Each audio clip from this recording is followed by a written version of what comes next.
Hello guys, চলে এসেছে নতুন একটা ভিডিও নিয়ে মুভি বস চ্যানেলে। তো আজকে একটা মারাঠি সিনেমার ট্রেলার অ্যাকচুয়ালি এক সপ্তাহ আগে বেরিয়েছে, তার হচ্ছে ট্রেলারটার রিভিউ করবো এবং এটা দিওয়ালিতে রিলিজ করছে। মুভির নাম হচ্ছে 21 মারাঠি ফিল্ম একটা। তো প্রেমাচি ঘোষটা 2 মুভিটার নাম। এবং হচ্ছে এই মুভিটা করেছে হচ্ছে মেকার্স ছিল এর আগে, এটা সবাই জানে যে মুম্বাই পুনে মুম্বাই ফ্র্যাঞ্চাইজি, এবং হচ্ছে সঞ্জয় ছাবড়িয়া হচ্ছে প্রডিউসার। তো ফার্স্টেই বলি, ট্রেলারটা আমার কয়েকটা দিকে ভালো লেগেছে, যে একটু মানে অন্য টাইপের রেখেছে। ফার্স্ট এটা একটা actually comedy courtroom drama trailer দেখে যেটা মনে হয়েছে, তো জনারটা। তো অ্যাকচুয়ালি বেসিক্যালি একটা ছেলে একটা ফার্স্ট হচ্ছে তার বাড়ির লোক বিয়ের জন্য ঠিক করবে। তো সে তখন বলবে যে তার মানে যে যাকে বিয়ে করতেছে সে হচ্ছে তার বেস্ট ফ্রেন্ড হতে হবে এবং এসব কিছু হবে। তো বেস্ট ফ্রেন্ড হতে হবে এবং তাদের লাভ স্টোরিটা দেখিয়েছে এবং তাদের মধ্যে ঝগড়া প্রবলেমস, ঠিক আছে, সেগুলো সমস্ত কিছু ট্রেলারের মধ্যে কমেডির মধ্যে দেখিয়েছে। যা বলছে মেয়েটা তার উল্টো বলছে, মেয়েটার যেটা চাইছে সেটা সে করতে পারছে না। তো সেই জন্য সে বলছে যে ভাই আমার এবারে ডিভোর্স চাই। তো ডিভোর্সের এবারে যখন তার দুজন কেসের জন্য যারা আছে তারা যখন কেন ইয়ে করতে চায়, তখন বেস্ট ফ্রেন্ডের মতো হতে চায়। মানে যে প্রবলেমগুলো বলছে সেগুলো কোনো প্রবলেম নয় বেসিক্যালি, ঠিক আছে। এবং তার লাইফে অ্যাকচুয়ালি তার চাইল্ডহুড ক্রাশ আছে যে, তো সেই চাইল্ডহুড ক্রাশকে হচ্ছে তার বেশি পছন্দ। ডেফিনেটলি ক্রাশকে যদি সে কথা বলতে পারে বা সুযোগ পায় তখন তার প্রতি ভালোবাসা চলে আসে। তার অ্যাকচুয়ালি বেসিক্যালি রিজনটা হচ্ছে এটাই। তো তারপরে সে যখন মানে তার বন্ধু মানে যে মানে যারা কেসে লড়বে তাদেরকে যখন বোঝাতে যাচ্ছে, তো তখন হচ্ছে তারা বলছে প্রিয়া বলে মেয়েটাকে, তখন সে বলছে চাইল্ডহুড ক্রাশ। তো বেসিক্যালি সবাই বুঝতে পারছে যে ও নতুন, তার প্রতি ভালো লাগছে না যাকে বিয়ে করেছে, তো তাকে চাই না। তো এবং সেটা বুঝতে পেরেছে এবং সে ডে এন্ডে কী বলছে যে তার নিজের মনে মানে নিজে কন্ট্রোল করতে পারেনি, কিন্তু সে দোষ দিচ্ছে ভগবানকে।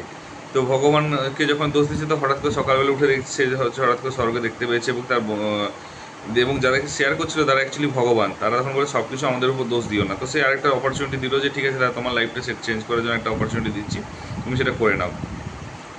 তো তারপরে হচ্ছে সে তাকে আবার পৃথিবীতে পাঠানো হলো টাইম মানে ব্যাকে করে। এবং সে যাকে বিয়ে করেছে তার প্রতি তার বিয়ে করতে মানে তাকে এইবারে সে ভুলটা করবে না, বিয়ে করবে না।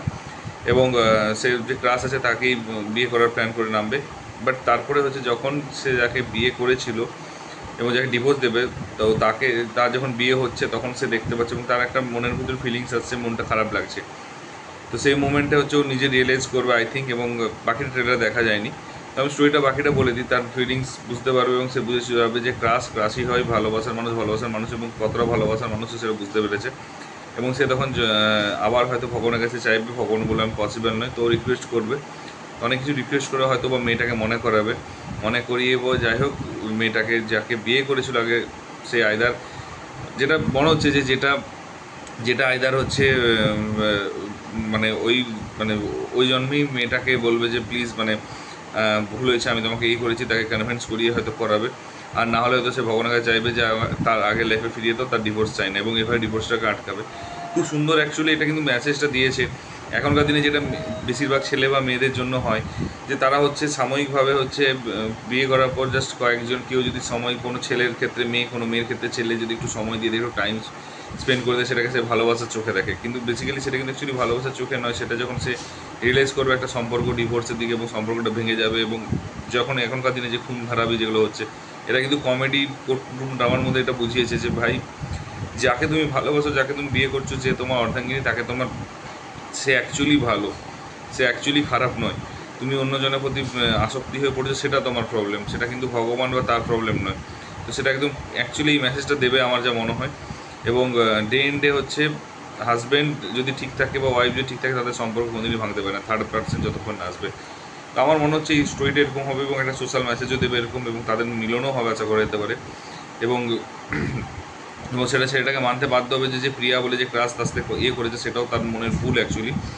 তো আমার যেটা মনে হলো ট্রেলার দেখে, যেটা মনে হলো, তো যাই হোক সেটা বাকিটা দেখা যাবে 21 দিওয়ালি রিলিজে, যারা যখন রিলিজ করবে তখনই সব দেখা যাবে।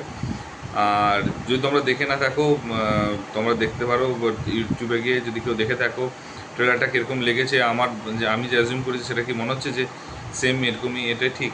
আর যদি মনে হয় যে এটা ঠিক, তাহলে অবশ্যই ডেফিনেটলি আমাকে কমেন্ট বক্সে জানিও। আর যদি চ্যানেল নতুন হয় একটু সাবস্ক্রাইব করে দিও। আর যদি ভিডিওটা ভালো লাগে একটু লাইক শেয়ার কমেন্ট করে দিও। তো দেখা হচ্ছে পরের ভিডিওতে। ভালো থাকো, take care, tata, bye by.